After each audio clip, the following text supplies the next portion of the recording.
وہ غم سے نڈال بوڑھا جو اپنی مخفیہ بیٹی کے لیے رو پیٹ رہا تھا مجھے بھی کوئی پولیس والا سمجھا اور بھاگ کر میرے بازو سے لپٹ گیا۔ ہماری مدد کرو میاں، ہم بڑی امیدیں لے کر یہاں آئے ہیں۔ ہماری بچیاں سامنے والے مکان میں ہیں لیکن ہمیں ان سے ملنے نہیں دیا جا رہا۔ اپنے آفیسرز کو سمجھاؤ میاں، انسان کی جان سے بڑھ کر کچھ قیمتی نہیں ہوتا۔ وہ لوگ جو کچھ مانگتے ہیں انہیں دے دو لیکن ہماری بچیوں کو بچا دو۔ بابا جی حوصلہ رکھیں، ہم سب اسی لیے یہاں جمع ہیں۔ اگر خدا نے آپ کو یہ خبر سنائی ہے کہ بچیاں صحیح سلامت یہاں موجود ہیں تو انشاءاللہ یہ خبر بھی آپ سنیں گے کہ وہ آزاد ہو گئی ہیں۔ خدا تمہاری زبان مبارک کرے، خدا تمہیں زندگی دے۔ بوڑھا میری بلائے لینے لگا۔ چند اور افراد بھی میرے گرد جمع ہو گئے۔ وہ سب آبدیدہ نظروں سے میری طرف دیکھ رہے تھے۔ ایک عورت نے کہا، بیٹا کچھ ہمیں بھی بتاؤ، اندر کیا ہو رہا ہے؟ وہ لوگ کیا چاہتے ہیں؟ اگر وہ لوگ پیسے کا مطالبہ کرتے ہیں تو ہم اپنا آپ بیچ کر بھی پیسہ دینے کو تیار ہیں۔ ہمیں کچھ بتاؤ تو صحیح۔ ماں جی، میں پولیس والا نہیں ہوں اور نہ ہی مجھے کچھ معلوم ہے، بس آپ حوصلہ رکھیں، سب ٹھیک ہو جائے گا۔ میری وضاحت کو کسی نے قبول نہیں کیا۔ وہ یہی سمجھ رہے تھے کہ میں ان سے پیچھا چھڑانے کی کوشش کر رہا ہوں۔ میرے ذہن میں ہلچل سی مچی ہوئی تھی۔ میں تنہائی میں کچھ سوچنا چاہ رہا تھا۔ میں جانتا تھا کہ یہاں ایک سازش ہو رہی ہے۔ عیسیٰ جان کو حوا بنا کر پیش کیا جا رہا ہے اور ایسی صورتحال پیدا کی جا رہی ہے کہ نہ صرف عیسیٰ بچ کر نکل جائے بلکہ لڑکیوں کو بھی اپنے ساتھ ہی لے جائے۔ شام 7 بجے تک گہرا اندھیرا پھیل چکا تھا۔ مطلع ابرآلود تھا اور سپہر سے ٹھنڈی یخ بستہ ہوا چل رہی تھی۔ میں اس یخ بستہ ہوا میں چھت پر کھڑا اس کوٹھی کا جائزہ لے رہا تھا جہاں عیسیٰ جان اپنی پوری حشر سامانیوں کے ساتھ مورچہ بند تھا۔ نیچے ڈرائنگ روم میں اعلیٰ افسران کی میٹنگ ہو رہی تھی۔ اس میٹنگ میں قادر زمان بھی شریک تھا۔ رات 7:45 بجے جب عیسیٰ کی دی ہوئی مہلت ختم ہونے میں 15-20 منٹ باقی تھے، یہ فیصلہ ہوا کہ عیسیٰ کو یہاں سے بلا رکاوٹ نکلنے دیا جائے اور اس مقصد کے لیے اسے گاڑی فراہم کر دی جائے۔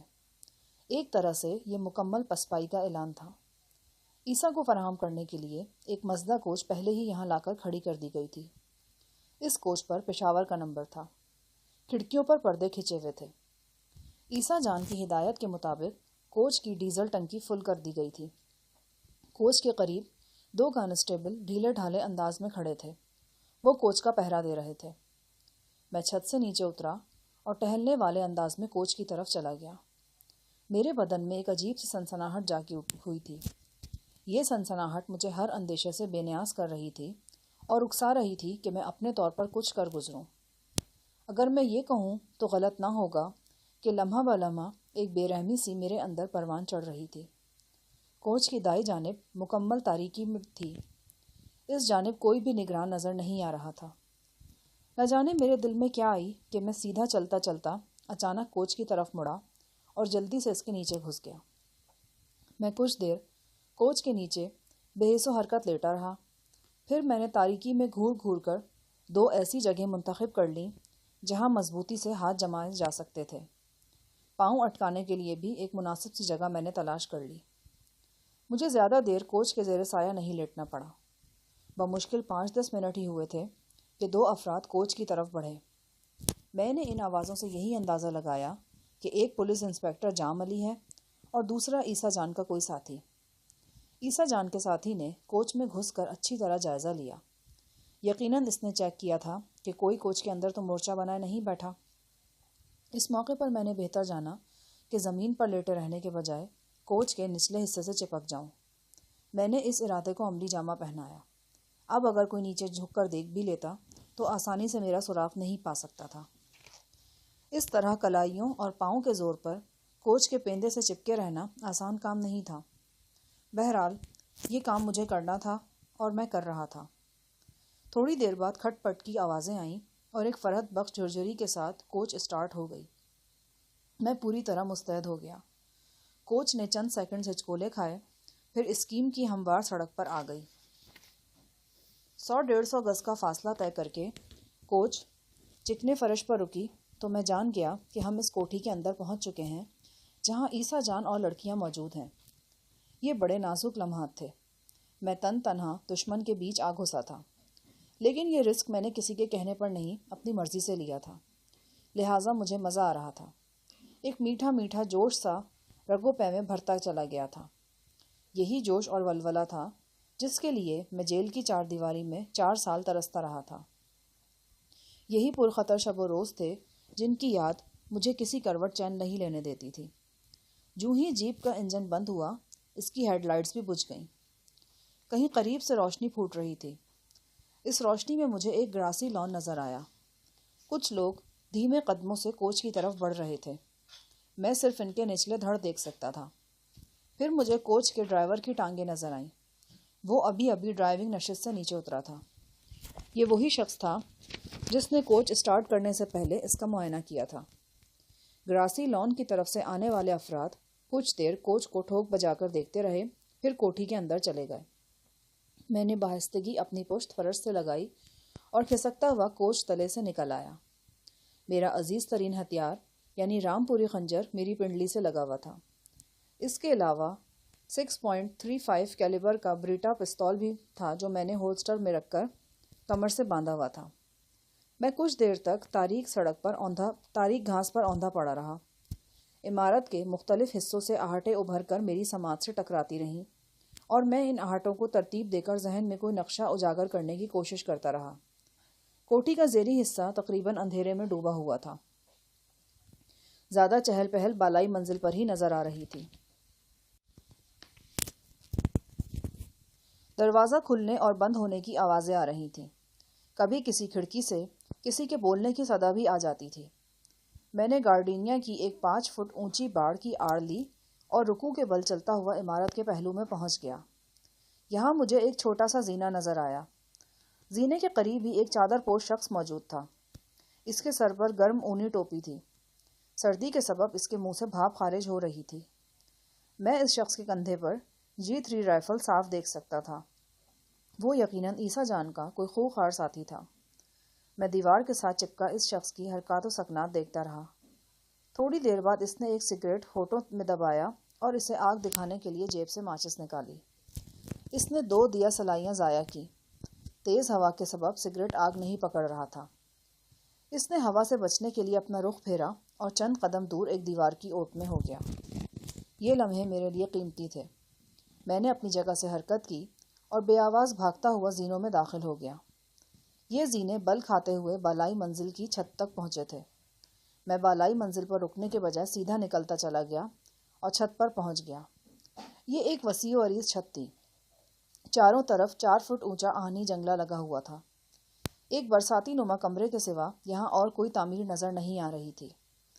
10-15 قدم کی دوری پر مجھے وہ بڑے سائز کا راکٹ لانچر نظر آیا جو میں نے تھوڑی دیر پہلے زیر تعمیر کوٹھی کے ڈرائنگ روم میں سے دیکھا تھا۔ لانچر کو ایک پورٹیبل اسٹینڈ پر رکھا گیا تھا۔ اس کے قریب بھی ایک چوڑا چکلا افغانی اکڑو بیٹھا سگریٹ پھونک رہا تھا۔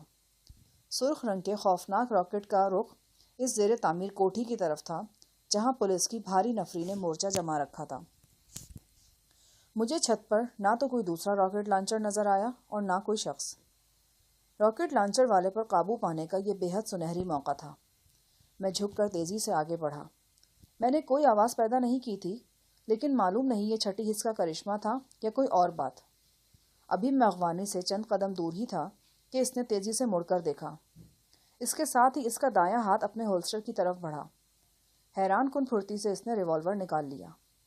میں نے اغوانی پر جست لگانے کے لیے اپنے جسم کو سمیٹا۔ جسم کا سارا وزن پاؤں کی انگلیوں پر منتقل ہو چکا تھا۔ عین اسی لمحے یہ خیال برق کی طرح میرے ذہن میں کوندا کہ اگر میں اغوانی کو لے کر دھڑام سے چھت پر گرا تو یہ شور نیچے موجود افراد کو چوکنا کر دے گا۔ سیکنڈ کے 10ویں حصے میں نے چھلانگ لگانے کا ارادہ ملتوی کیا اور ٹانگ کی ایک بھرپور ضرب اغوانی کے ریوالور والے ہاتھ پر لگائی۔ ریوالور اس شخص کے ہاتھ سے چھوٹا اور کسی چمگادڑ کی طرح تاریک فضا میں پرواز کر گیا۔ وہ ایک ساتھ کے لیے ٹھٹکا، پھر کسی جنگلی بھینسے کی طرح سر جھکا کر مجھ پر حملہ آور ہوا۔ برساتی سے پھوٹنے والی مدھم روشنی میں مجھے اس کے چہرے پر جنون کے آثار نظر آئے تھے۔ میں نے بروقت حرکت دے کر خود کو حملہ آور کی زد سے نکالا اور تیزی سے گھوم کر اس کی گردن پر اپنے بازو کے شکنجے میں لے لی۔ اب میں اس کی پشت پر تھا۔ وہ میری گرفت سے نکلنے کے لیے بری طرح مچلا۔ میں نے گردن پر مخصوص انداز میں دباؤ ڈالا۔ مد مقابل کے ہونٹوں سے ایک دبی دبی کرہ نکلی اور وہ یکلخت میرے بازوؤں میں جھول گیا۔ مجھے امید تھی کہ 2-3 گھنٹے سے پہلے وہ ہوش میں نہیں آئے گا۔ میں اسے باہوں میں بھر کر برساتی کے اندر لے گیا اور ایک تاریک گوشے میں چھپا دیا۔ اس کی بھاری بھرکم پگڑی اور چادر چھت پر ہی گری رہ گئی تھی۔ یہ دونوں چیزیں میں نے اپنے لباس کا حصہ بنا لی۔ اس کام کے بعد میں راکٹ لانچر کی طرف متوجہ ہوا۔ راکٹ کا قطر 4.5 انچ سے کم نہیں تھا۔ اس کا لانچر ایلومینیم کا تھا۔ میں نے بآسانی راکٹ کو لانچر سے علیحدہ کر دیا۔ پاس ہی ایک ہتھوڑی نما آلہ مل گیا۔ میں نے اس آلے کی ضربوں سے لانچر کا مخصوص حصہ ٹیڑھا کر دیا۔ اب کم از کم یہ راکٹ لانچر عیسیٰ اور اس کے ساتھیوں کے لیے بیکار ہو چکا تھا۔ چھت ہی سے مجھے ایک دوسرا راکٹ لانچر بھی نظر آیا۔ یہ لانچر کوٹھی کے سامنے والے حصے میں ایک بالکنی پر رکھا گیا تھا۔ میں نے چھت کے جنگلے پر سے نیچے جھک کر دیکھا، لہٰذا لانچر کے قریب موجود 2 افراد کی نگاہ مجھ پر پڑ گئی۔ ان میں سے ایک نے مجھ سے پشتو میں کچھ کہا، غالباً مذاق میں کوئی بات کہی تھی۔ پگڑی اور چادر کی وجہ سے اسے مجھ پر اپنے ساتھی کا دھوکہ ہوا تھا۔ میں نے ہاتھ لہرا کر اور سر ہلا کر یہ ظاہر کیا کہ میں نے اس کی ساری بات سمجھ لی ہے۔ تاریک زینے اتر کر میں عمارت کی بالائی منزل پر آ گیا۔ پستول میں نے ہاتھ میں کر لیا تھا اور اسے کسی بھی اس وقت استعمال کر سکتا تھا۔ میں دیکھنا چاہتا تھا کہ عیسیٰ جان نے مغویہ لڑکیوں کو کہاں رکھا ہوا ہے اور جو مورچہ بندی اس عمارت میں کی گئی ہے اس کی نوعیت کیا ہے۔ غیر متوقع طور پر مجھے اپنے یہ دونوں مقاصد بہت جلدی حاصل ہو گئے۔ ایک دروازے کے قریب سے گزرتے ہوئے مجھے ایک نسوانی آواز سنائی دی۔ یہ بڑی مترنم سی آواز تھی۔ میں دیوار سے لگ کر کھڑا ہو گیا۔ یہ ایک راہداری تھی۔ میرے سر کے عین اوپر 60 یا 100 واٹ کا بلب جل رہا تھا۔ میں نے جیب سے رومال نکالا اور اپنے قد کا فائدہ اٹھاتے ہوئے بلب چھت سے اتار لیا۔ راہداری اندھیرے میں ڈوب گئی۔ میں چند لمحے کسی رد عمل کا انتظار کرتا رہا۔ جب کوئی تبدیلی رونما نہیں ہوئی تو میں نے مطمئن ہو کر اپنی آنکھ دروازے کی کی ہول سے لگا دی۔ کمرے کا جزوی منظر میری نگاہوں کے سامنے آ گیا۔ یہ منظر بیک وقت ہوش ربا اور دل گرفتہ کر دینے والا تھا۔ میں نے 2 لڑکیوں کو دیکھا۔ لباس کے نام پر ان کے جسموں کو صرف 2 دھجیاں میسر تھیں۔ وہ قبول صورت لڑکیاں تھیں، لیکن اندازہ ہوتا تھا کہ پچھلے کچھ عرصے سے وہ اپنی ظاہری صورت اور شکل پر کوئی توجہ نہیں دے سکی۔ بال الجھے ہوئے، رنگ و روپ اجڑا ہوا، آنکھیں ویران اور جسم سانولے ہوئے تھے۔ سخت سردی میں انہیں اتنے مختصر لباس میں دیکھ کر ترس آیا۔ ایک کھڑکی کے قریب مجھے عیسیٰ جان نظر آیا۔ اس کا ایک ساتھی بھی قریب ہی بیٹھا تھا۔ عیسیٰ جان 8 mm کی رائفل گود میں رکھے کھانا کھا رہا تھا۔ قریباً 1/3 چپاتی کا ایک ہی نوالا اس نے میرے سامنے گال میں ٹھوسا اور 2-3 بار جبڑا چلا کر حلق سے نیچے اتار لیا۔ ایک تیسری لڑکی ہاتھ میں چائے کی ٹرے اٹھائے میری نگاہ کے فریم میں داخل ہوئی۔ وہ بھی اسی مختصر ترین لباس میں تھی۔ اس نے نیچے بیٹھ کر چائے عیسیٰ جان کے سامنے رکھی تو اس کا جسم ایک نئے زاویے کے ساتھ بلب کی روشنی میں دمک گیا۔ دوسری 2 لڑکیوں کی طرح وہ بھی اپنی اریانی پر بے حد خجل نظر آ رہی تھی۔ کسی نادیدہ قوت کے زیر اثر جیسے اس کا جسم سکڑ سمٹ گیا تھا۔ کسی مرد کے لیے یہ بے حد توجہ طلب منظر تھا، لیکن عیسیٰ جان اور اس کے قریب بیٹھا ہوا شخص بالکل لاتعلق نظر آ رہے تھے، جیسے ان کے لیے یہ گھسا پٹا منظر تھا۔ غالباً ایک برقع پوش لڑکی اور اس کھلی کتاب جیسی لڑکی کے درمیان ان کے نزدیک کوئی فرق نہیں تھا۔ وہ ان کتابوں کا ہر ورق پڑھ چکے تھے۔ عیسیٰ جان اور اس کا ساتھی دھیمی آواز میں باتیں بھی کرتے جا رہے تھے، تاہم ان کی گفتگو مجھ تک نہیں پہنچ رہی تھی۔ پہنچ بھی جاتی تو کوئی فائدہ نہیں تھا، کیونکہ وہ یقیناً پشتو بول رہے تھے۔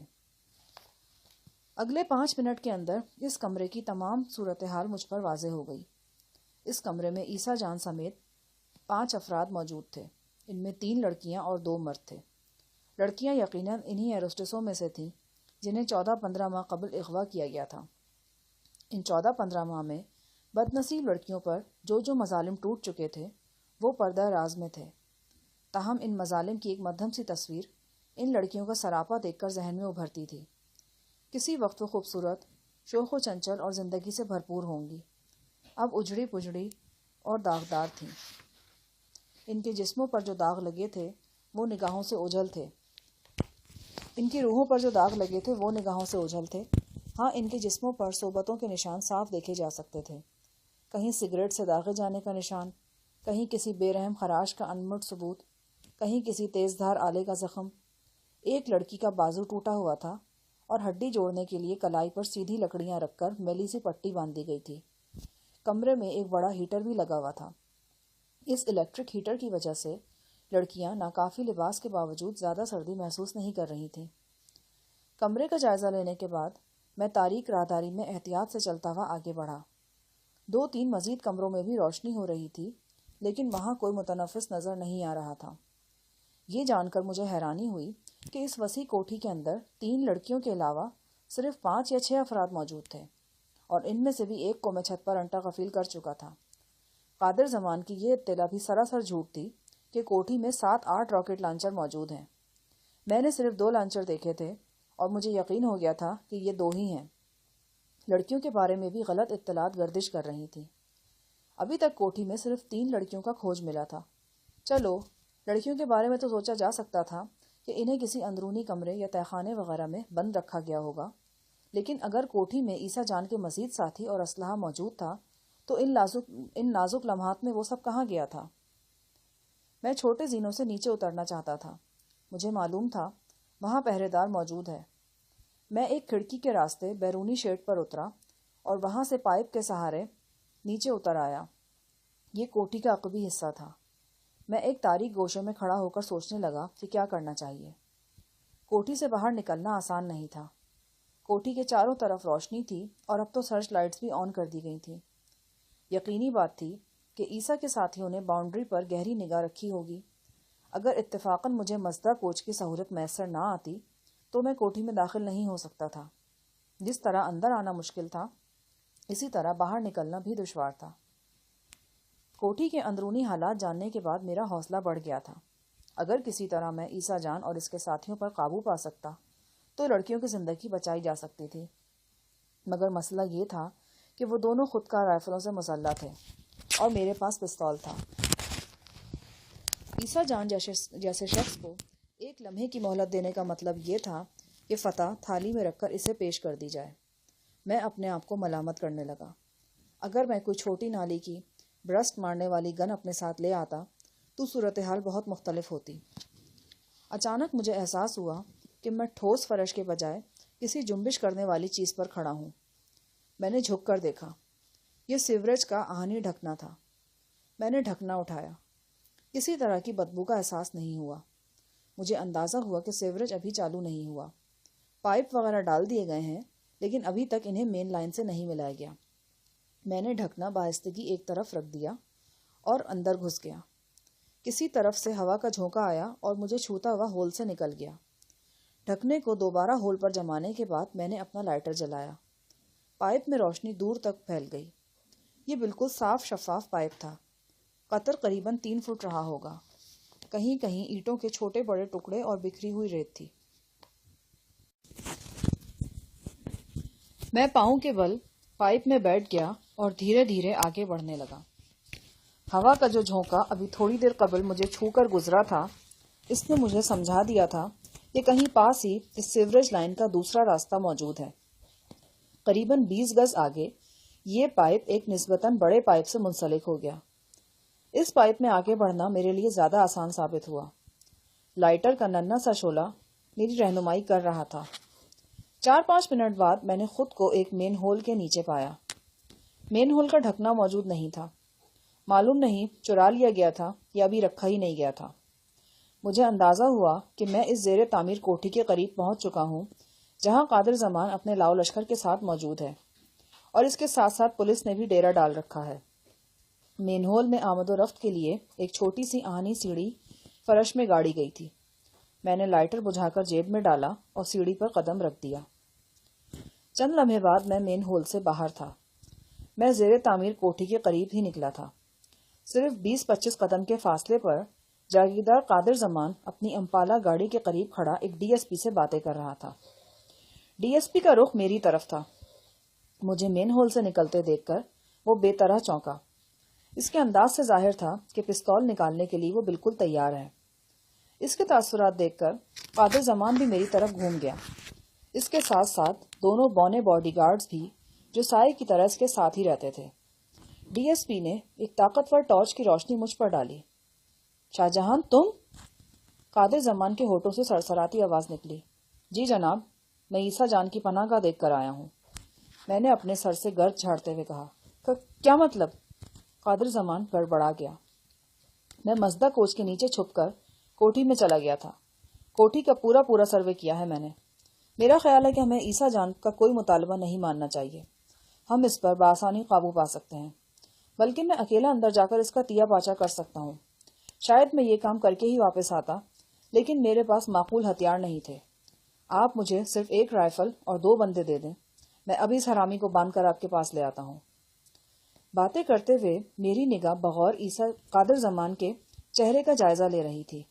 میں نے دیکھا اس کا تمتمایا ہوا چہرہ پھیکا پڑ رہا ہے۔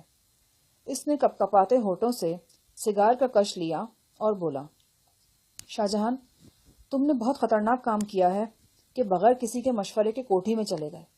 اگر تمہاری اس مہم جوئی کا نتیجہ کسی حادثے کی صورت میں نکلتا تو ساری ذمہ داری مجھ پر آنی تھی۔ قادر زمان صاحب، ایسے کاموں میں رسک تو لینا ہی پڑتا ہے۔